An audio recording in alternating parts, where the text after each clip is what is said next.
Mercredi 29 avril 2020, la guerre des restos était déclarée dans Top Chef 2020 et c'est un célèbre critique culinaire qui avait en partie le destin des candidats entre les mains. Qui a pu ouvrir son restaurant? Qui a profondément déçu? Qui a été éliminé? Les réponses tout de suite. Mercredi 29 avril, pour la 11e semaine du concours Top Chef 2020, place au retour de l'épreuve culte, la guerre des restos. Mais attention, pour cette 11e saison placée sous le signe de l'audace. La pression monte d'un cran puisque pour la première fois, le sort de certains candidats ne dépendait que d'une seule et même personne, le critique culinaire le plus pointu de France, François-Régis Gaudry. 3 binômes ont 48 heures pour créer un restaurant, le concept, la décoration et le menu. À l'issue des 48 heures, le journaliste gastronomique passera devant chaque enseigne et son jugement sera sans appel. Le restaurant qui lui plaira le moins n'ouvrira jamais ses portes et sa brigade se retrouvera directement en dernière chance. Enfin, entouré de son équipe de critiques gastronomiques, et bien sûr de nos 4 chefs, Hélène Darroze, Philippe Etchebest, Michel Saran et Paul Perret, ils départageront ensemble les 2 brigades restantes sur la dégustation et le service des restaurants. Pour l'une, ce sera la victoire et la qualification pour la prochaine semaine du concours, pour l'autre, la dernière chance. La guerre est déclarée. Composition des équipes et choix des restaurants. Après tirage au sort, les équipes sont les suivantes, David et Diego, Mallory et Adrien, Maury et Martin. Concernant les établissements, ils ont le choix entre un restaurant portugais sans trop de charme, tout en longueur mais avec une grande cuisine, un restaurant libanais avec verrière, à la décoration très colorée et avec une petite cuisine, et enfin un restaurant italien à la décoration rustique et avec une grande cuisine. Après la visite, il faut se mettre d'accord. David et Diego choisissent le restaurant libanais, Mallory et Adrien le restaurant portugais, Maury et Martin optent pour le restaurant italien. Concept, décoration et nom des restaurants. David et Diego, Food Gallery. Les 2 candidats ont du mal à s'entendre sur le concept. Le chef étoilé souhaite une cuisine gastronomique et que le restaurant soit une sorte de galerie d'art. Diego souhaite quelque chose de plus vivant. La tension monte, avec le sourire quand même, entre eux. Ils arrivent finalement à se mettre d'accord sur un concept moderne avec du street art. Dernier point de désaccord, David souhaite faire un show culinaire. Le nom de leur restaurant, Food Gallery. David s'occupe de la grosse décoration, Diego de la petite. Maury et Martin, Hunter-Gatherer. Maury mise sur une idée de jungle urbaine, quelque chose de post-apocalyptique avec la nature qui reprendrait ses droits. Martin se laisse tenter en voyant son enthousiasme. Côté menu, il mise sur un côté pêche, chasse et cueillette. En regardant un peu comment se traduisent ces mots en anglais, il décide d'appeler le restaurant Hunter-Gatherer. Martin s'occupe des gros meubles, Maury de la décoration. Alors qu'ils se sont mis d'accord pour ne pas prendre d'animaux en décoration. Martin craque pour un gorille géant qui fait finalement l'unanimité. Malheureusement, il leur manque des plantes pour le reste de la décoration. Maury se rend donc dans la forêt pour récupérer de la verdure. Adrien et Mallory, 140 degrés Celsius, friterie moderne. Ils choisissent de partir sur une baraque à frites mais en mode gastronomique. Comme Mallory avait raté sa cuisson des frites lors d'une précédente épreuve, le duo décide d'appeler son établissement 140 degrés, friterie moderne. Un joli clin d'œil à la température de cuisson requise pour cette spécialité. Concernant le menu, il y aura de la patate partout, mais elle sera 3 étoiles. Ils veulent proposer notamment des pommes de terre soufflées, des moules et des frites. Côté décoration, ils désirent remplir les murs de pommes de terre. C'est Adrien qui se charge des meubles, Mallory de la décoration. DANCIENS candidat de retour, découverte des menus. Pour prêter main forte au binôme, 3 ex-candidats débarquent. Justine va faire équipe avec Diego et David, Gracien avec Martin et Maury, et Gianmarco assistera Adrien et Mallory. Menu de Martin et Maury. Entrée, ceviche de barikejime, pratique ancestrale japonaise d'abattage qui réduit le stress et la douleur du poisson et augmente ses qualités gustatives, sauce lèche de tigre, oignon rouge, poivron, gingembre, piment d'Espelette, herbes. Pas, canard au lard de colonnata, tête de cèpe farcie, persillade, sauce rouennaise. Dessert, fruits noirs, émulsion à l'hibiscus, coulis de fruits noirs au poivre, tapioca au lait de coco. Philippe Etchebest et Paul Perret débarquent au restaurant et conseillent d'en faire beaucoup plus sur la décoration, notamment devant la devanture. Concernant le menu, celui-ci semble plaire mais les chefs rappellent que la cuisson sur le coffre de la viande demande beaucoup d'attention. Menu de David et Diego. Entrée, Saint-Jacques poêlé, beurre blanc à l'encre de sèche, choux de Bruxelles, condiments de citron brûlé.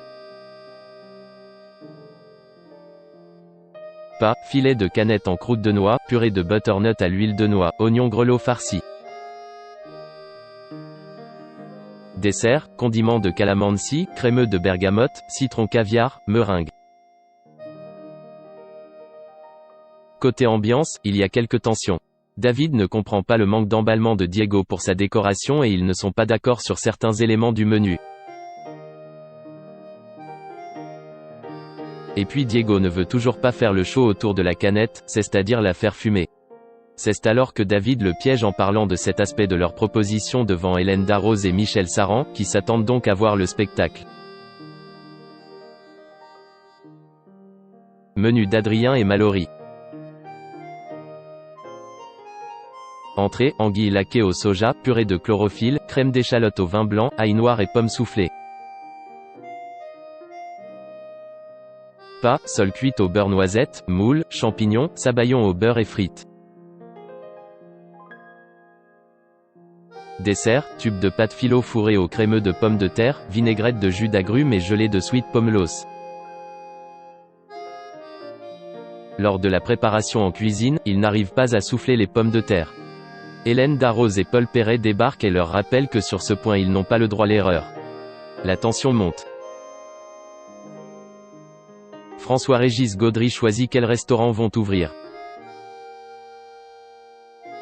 L'exigeant critique se retrouve devant Food Gallery, David et Diego, et trouve le lieu avenant et accueillant. Le menu présenté comme des tableaux semble lui plaire. Cependant, il trouve cela aussi un peu prétentieux. Il est curieux de voir le show de la canette. Il se rend ensuite devant le hunter-gatherer, Maury et Martin. Il aime l'idée d'explorer le milieu sauvage et le gorille ne le laisse pas de marbre. En ce qui concerne le menu, il ne comprend pas trop ce que peut être une persillade post-apocalyptique et est intrigué. En tout cas, il trouve que la proposition du menu est cohérente avec le reste. Devant 140°C, friterie moderne, Adrien et Mallory, il trouve que la proposition claque mais qu'elle est risquée. En lisant le menu, il ne comprend pas pourquoi il y aurait de l'agrumes dans le dessert alors que le concept du lieu fait plutôt référence au nord de la France et à la Belgique. C'est l'heure du choix. Il décide de faire ouvrir le 140°C, friterie moderne et hunter-gatherer. Food Gallery de David et Diego reste fermé. Ils partent en dernière chance. Les cuisiniers qui se prennent pour des artistes, ça m'a toujours fait un peu peur. Ça passe ou ça casse. Et déjà assez d'expérience pour constater que souvent ça casse, déclare François-Régis Gaudry pour étayer son choix. Dîner au restaurant et gâchis. Au 140°C, friterie moderne, le critique culinaire, ses amis et les chefs jurés prennent place. Ils doivent tout d'abord attraper la chips suspendue au-dessus de leur tête et la tremper dans une sauce. Une façon ludique de commencer le repas, d'autant que tous se régalent de cette chips très réussie. Si cela commence bien pour Adrien et Mallory, la suite est dans la même lignée, un franc succès. Les pommes de terre sont finalement soufflées et l'entrée fait l'unanimité. Le plat plaît également et les frites tant attendues sont réussies. Mallory a pris sa revanche. Le dessert séduit aussi. C'est un sans faute. Paul Perret en lèche même son assiette, devant une Hélène Darroze désapprobatrice. Au Hunter Gatherer, le temps passe plus lentement. 20 minutes s'écoulent avant que le pain n'arrive. Maury traîne en salle et les chefs lui font comprendre qu'il faut envoyer les entrées. Hélène Darroze trouve le poisson fade et les avis sont mitigés sur la découpe du poisson et l'équilibre des saveurs. Le plat arrive mais Martin dresse vite, un peu trop vite.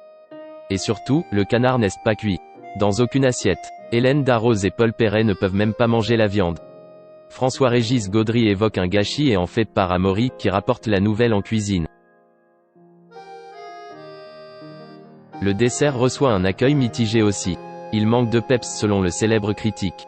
C'est un repas catastrophique pour Michel Saran et à l'unanimité. Verdict, sans surprise, la friterie d'Adrien et Mallory gagne la guerre des restaurants à l'unanimité, 15 voix au total.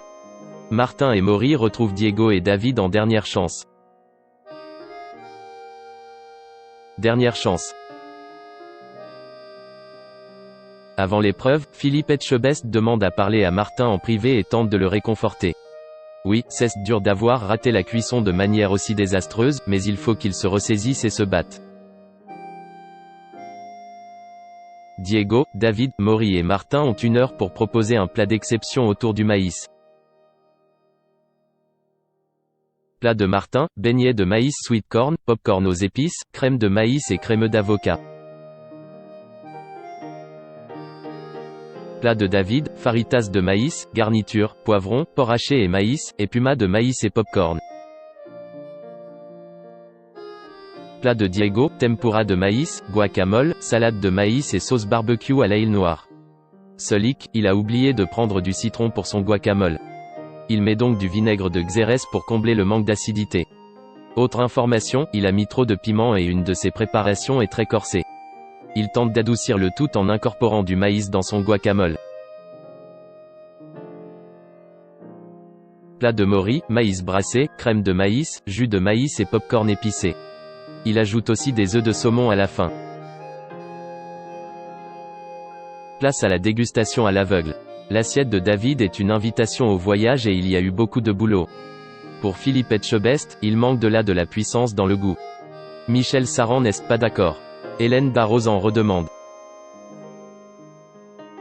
Le plat de Diego est trop déséquilibré mais le goût n'est pas inintéressant.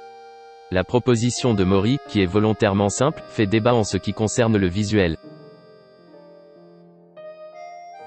Côté goût, ça manque de surprise et les œufs de saumon sont inutiles. Néanmoins, l'assiette est équilibrée. Enfin, le plat de Martin séduit d'entrée. Les chefs se régalent même si Hélène Darroze émet quelques réserves. Après réflexion, le candidat qui est éliminé est Maury.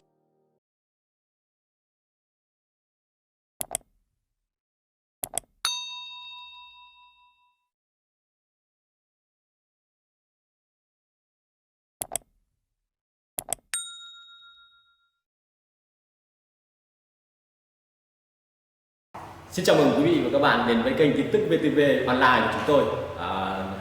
Hôm nay chúng tôi sẽ đưa đến các bạn những tin tức mới nhất của sau này. Và tình hình dịch Covid-19 hiện tại đang lan rất rộng trên toàn thế giới và nước ta là một trong những nước mà có những mầm dịch được hạn chế nhất. Và hôm nay VTV của chúng tôi sẽ đưa đến cho quý vị và các bạn những tin tức tuần tự và các tỉnh thành, các mầm dịch như sau.